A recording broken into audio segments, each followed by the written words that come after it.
Bonjour tout le monde et bienvenue dans ce vidéo. On va traiter la correction de l'examen de la saison de 2019-2020 pour les étudiants de SMPC qui concerne le module de la liaison chimique. On va répondre sur euh, 12 QCM, je pense. On va traiter le premier cas, Q1 à propos de la règle de l'octet. Alors, pour la proposition A, la règle de l'octet n'est strictement valable que pour les éléments des périodes 1. Elle est alors la règle du duet et de deux tableaux périodiques. Alors, pour B, la règle de l'octet s'applique uniquement aux éléments de transition. Et C, la règle de l'octet s'applique uniquement aux long-term. La proposition D, cette règle s'applique à tous les éléments du tableau périodique. Et pour la réponse E, autre réponse qui n'était pas située ici. Donc, nous avons 5 choix pour chaque question. Donc, on va faire le choix qui est correct dans cette question. Alors, pour la question, la question qui est juste, c'est A. Il dit que la règle de l'octet n'est strictement valable que pour les éléments de période 1. Donc, il est valable, cette phrase, elle est correcte. Donc, la règle de l'octet n'est strictement valable que pour les éléments de période 1. Donc, pour le période 1, elle est la règle qui s'applique, c'est la règle du duet et de deux tables périodiques. Donc, la règle de l'octet, elle s'applique aussi sur la période numéro 2. Alors, on va aborder la deuxième question. Alors, la liaison covalente ici, cette fois, est basée sur le partage. Donc, on va voir est-ce que la liaison covalente, leur principe, elle sert à le partage, est-ce qu'il est pour la proposition A, donc non équitable entre deux atomes différents d'un ou plusieurs paires d'électrons. C'est la proposition A. Donc, pour la proposition B, alors, équitable entre deux atomes identiques d'un ou plusieurs paires d'électrons libres. Ici, on a deux atomes identiques d'un ou plusieurs paires d'électrons libres. Pour la proposition C, elle, elle dit que la liaison covalente basée sur le partage équitable entre deux atomes d'électronégativité différents d'un ou plusieurs paires d'électrons de valence. Alors ici, c'est l'électronégativité qui est la proposition, elle concerne l'électronégativité. Donc on a deux atomes qui ont une électronégativité différente. Donc on va voir la proposition D. Donc pour la proposition D, la liaison covalente, leur principe est se baser sur le partage équitable deux atomes d'électronégativité voisins d'un ou plusieurs paires d'électrons de valence. Alors pour la proposition E, on a autre réponse. Alors on va voir quelle réponse parmi ces propositions. Donc on a la proposition D, bien sûr. Donc la proposition D, il dit que le partage, la liaison covalente est basée sur le partage équitable entre deux atomes d'électronégativité voisins d'un ou plusieurs paires d'électrons de valence. On a ici la valence. Donc, certes, donc ici, le mot-clé, c'est la valence et aussi deux atomes d'électronégativité voisins d'un ou plusieurs paires des électrons. Alors, ici, pour la proposition A, donc nous avons le partage est non équitable entre deux atomes différents d'un à l'autre. Non équitable entre deux atomes différents d'un ou plusieurs paires d'électrons. Pour la B, équitable entre deux atomes identiques d'un ou plusieurs paires d'électrons libres. D'accord? Et pour le C, c'est équitable entre deux atomes d'électronégativité différents d'un ou plusieurs paires des électrons de valence. Alors, on a ici une liaison covalente. Alors, une liaison covalente, alors on va parler d'électronégativité voisin plutôt. Alors, pour le Q3, à identifier la réponse fausse parmi les propositions suivantes. Donc, dans cette question, donc, on va chercher à déterminer ou bien à faire un croix sur la proposition qui est fausse cette fois. Donc, on fait attention à ce qu'il demande. Est-ce qu'il demande à identifier la réponse fausse ou bien vraie? Donc, la longueur de la liaison correspond au minimum de l'énergie potentielle. Proposition A, B, plus une liaison est forte, plus elle est courte. Alors, pour deux éléments liés, la longueur de la liaison sera plus forte si elles sont doublement ou triplement liées. Alors, pour D, l'atome d'hydrogène ne peut former qu'une seule liaison. Alors, pour E, les gaz ne forment pas de la liaison covalente. Alors, on va chercher la réponse fausse parmi les propositions. Donc, il y a ici des propositions qui sont justes. Donc, par exemple, les gaz ne forment pas de liaison covalente. C'est une proposition vraie. Donc, aussi, plus une liaison est forte, plus elle est courte. C'est une proposition, ou c'est une phrase, oui, c'est une phrase qui est correcte. Alors, l'atome d'hydrogène aussi ne peut former qu'un seul liaison. C'est une proposition aussi, c'est une proposition juste. Alors, la longueur de la liaison correspond au minimum de l'énergie potentielle. Donc, on va voir. Alors, pour la proposition qui est fausse, pour deux éléments liés, la longueur de la liaison sera plus forte si elles sont doublement ou triplement liées. Alors, la longueur de la liaison. Alors, ici, on s'intéresse à la longueur de la liaison. Alors, la longueur de la liaison, comme vous savez, si les deux atomes sont doublement ou triplement liés, alors la longueur de la liaison, il diminue avec le nombre de liaisons qui se fait entre les deux atomes. Alors, s'il est doublement ou triplement lié, alors on va voir une longueur de liaison qui est, donc faible ou bien qui est euh, courte.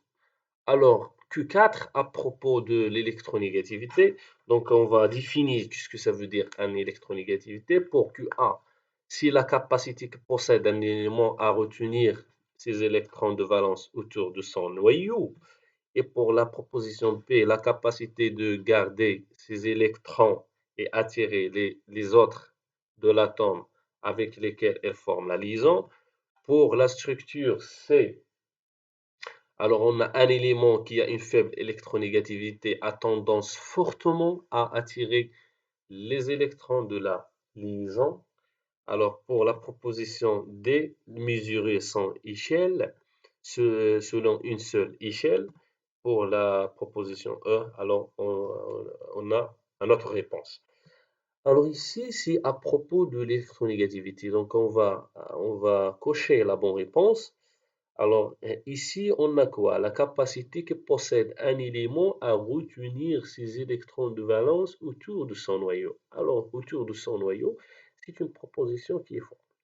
Alors, c'est la capacité de garder ces électrons et attirer les autres de l'atome avec lesquels ils forment la liaison.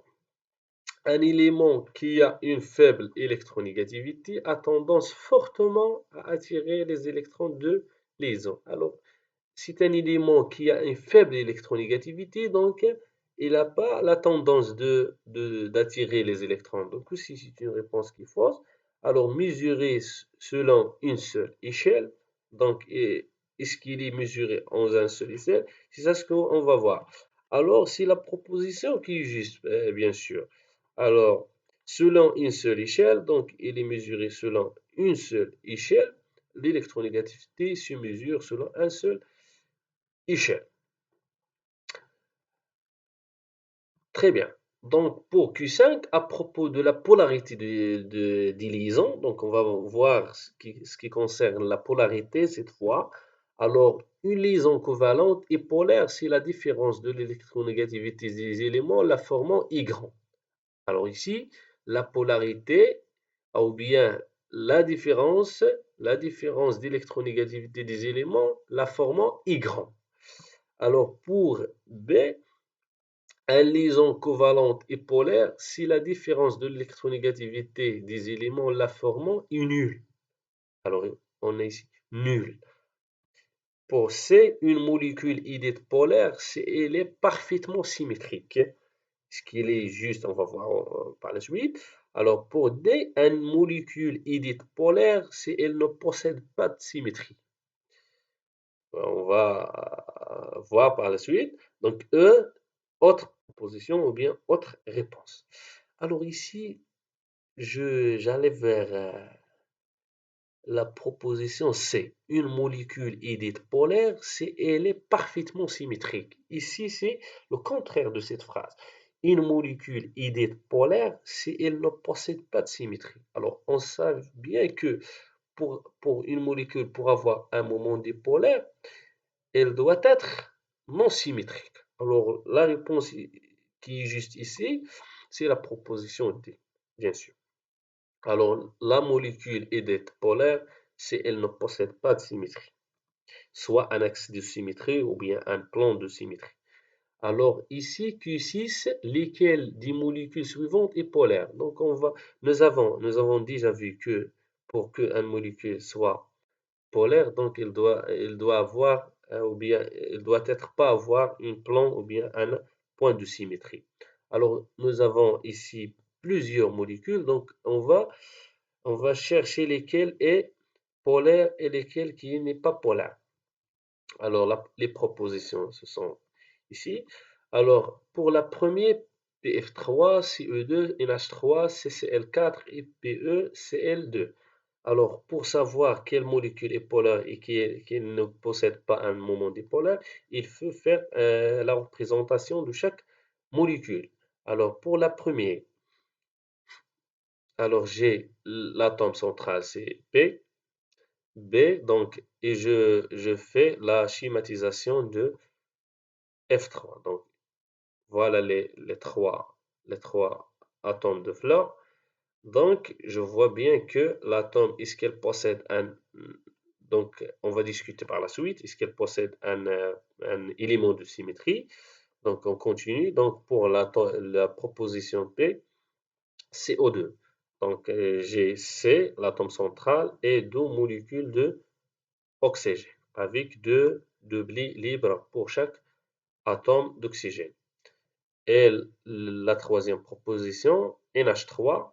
Alors, comme le PF3, donc on va représenter l'atome central et les trois ligands avec, on rappelle que l'azote, elle, contient un double libre et les trois hydrogènes. Pour le CCl4, alors le CCl4, c'est dans le plan, si je schématise la molécule dans le plan, donc j'ai l'atome central, c'est le carbone, le carbone et les quatre atomes de chlore, pardon. Donc, à peu près c'est un carré. Donc, pour le PeCl2, donc j'ai ici les deux chlores et l'atome central qui est le beryllium. Alors, et les deux liaisons. Alors, donc, on va chercher est-ce que chaque molécule contient un élément de symétrie, soit un plan, soit un centre de symétrie. Alors, si je commence avec la molécule CO2, la proposition B, donc, je vois bien qu'elle présente un plan de symétrie, donc, cette molécule est non polaire. Alors, ça veut dire que leur moment dipolaire est égal 0. Et aussi, de même manière pour le BeCl2. Donc, de la même façon, donc je vois bien qu'il y a ici un plan de symétrie, donc et aussi un centre de symétrie, donc cette molécule aussi n'est pas polaire. Ça veut dire qu'elle ne possède pas un moment dipolaire ou bien son moment dipolaire est égal 0. Alors pour le CCl4 aussi, il présente un plan de symétrie. Donc ce plan-là, ou bien on peut avoir deux, ou bien trois, ou bien quatre plan. Aussi, on peut avoir un centre de symétrie, donc cette molécule ici est non polaire. Il reste la proposition PF3, donc on voit bien que qu'il n'y a pas un plan de symétrie ou bien un point de symétrie. Donc c'est une molécule qui est polaire. De même pour le NH3. Donc NH3, c'est une molécule aussi qui est polaire. Ça veut dire qu'elle ne possède pas un élément de symétrie. Alors on passe à Q7, la méthode de combinaison linéaire des orbitales atomiques LCAO. Alors la proposition A. Alors le principe de la méthode des combinaisons linéaires des orbitales atomiques est ce qu'elle permet de décrire les orbitales atomiques d'un orbital atomique d'un élément chimique monoatomique, je souligne sur monoatomique. Pour B, donc, permet d'expliquer la formation des orbitales moléculaires d'un élément chimique monoatomique.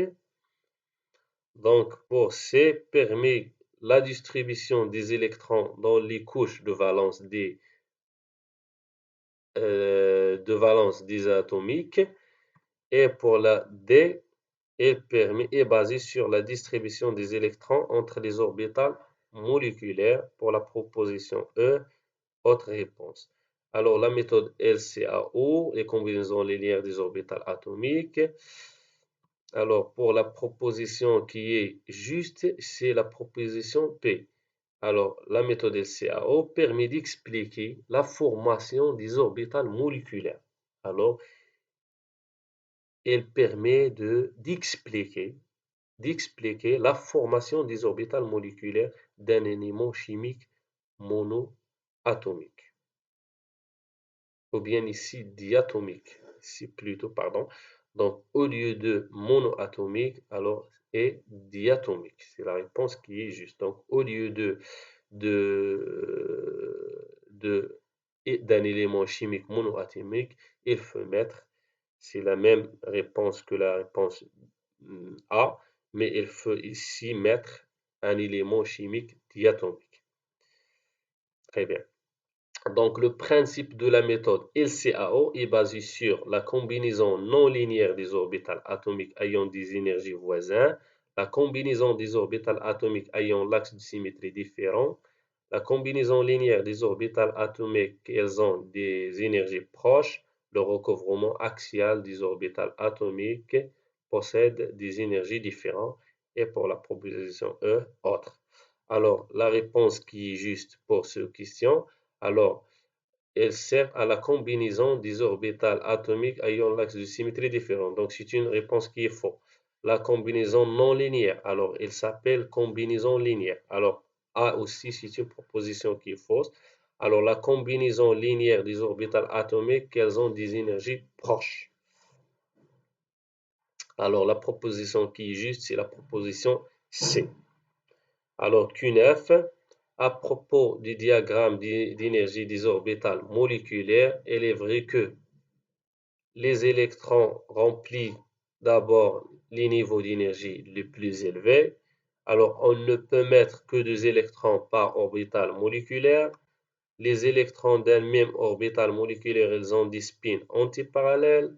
S'il existe au moins un électron célibataire sur une orbitale moléculaire, alors la molécule est dite diamagnétique. Alors, pour la proposition E, l'orbital de type sigma NS correspond au plus haut niveau d'énergie. Le plus haut niveau d'énergie. Alors, pour A, les électrons remplissent d'abord les niveaux d'énergie les plus élevés, donc le plus bas. Donc, c'est une réponse ou bien proposition qui est fausse. On ne peut mettre que des électrons par orbital moléculaire. C'est une proposition qui est juste. Alors, pour chaque orbital moléculaire, on ne peut mettre que 2 électrons. Les électrons d'un même orbital moléculaire ont des spins antiparallèles. S'il existe au moins un électron célibataire sur un orbital moléculaire, alors la molécule est dite paramagnétique et pas diamagnétique. L'orbital de type sigma NS correspond au plus haut niveau d'énergie, le plus bas. Donc la réponse qui est juste, c'est la proposition numéro P. Ou bien P. Alors, Q10. Le recouvrement des orbitales atomiques S et des orbitales atomiques P se forme une liaison sigma ou bien une liaison uniquement des liaisons P, des liaisons sigma et des liaisons P en fonction de l'orientation spatiale de leur nuage électronique P. Des liaisons P, c'est les orbitales atomiques F. Si les orbitales atomiques F et les orbitales atomiques D ne sont pas dans un état hybridé, pour eux, c'est autre réponse. Alors, le recouvrement des orbitales de type S et des orbitales de type P se forme une liaison, une liaison P en fonction de l'orientation spatiale. Alors, pour la proposition qui est juste, c'est puisque j'ai ici un orbital de type S avec un orbital de type P, donc je peux avoir que uniquement des liaisons de type sigma. Alors, la théorie de Lewis permet de déterminer les propriétés magnétiques d'une molécule. Alors, c'est une proposition qui est fausse. Alors, P montre que la géométrie de la molécule H2O est codée forme V. Donc, c'est la théorie de Gillespie. Donc, c'est une proposition fausse. Alors, pour C, explique l'existence du composé chimique PCl5. D, précise que les quatre liaisons CH dans la molécule de méthane sont identiques. Donc, ça, Lewis, il ne détermine pas ça. Donc, il ne s'intéresse que sur la représentation simple. Donc, aussi, c'est une proposition fausse. Alors, E, selon cette théorie, une triple liaison est représentée par trois tirets. Donc, c'est la proposition la plus, ou bien c'est la proposition qui est la seule proposition qui est juste. Alors, la théorie de Gillespie ou bien la répulsion électronique de la couche de valence de Gillespie, on peut affirmer qu'elle permet de prévoir la géométrie des édifices en écartant au maximum les doublés de valence, permet de mettre en évidence le recouvrement des orbitales atomiques pour former une liaison covalente, détermine la géométrie la plus stable d'une molécule pour avoir une énergie de répulsion plus forte entre les doubles non-liants, montre que la molécule O2 est paramagnétique. Autre réponse.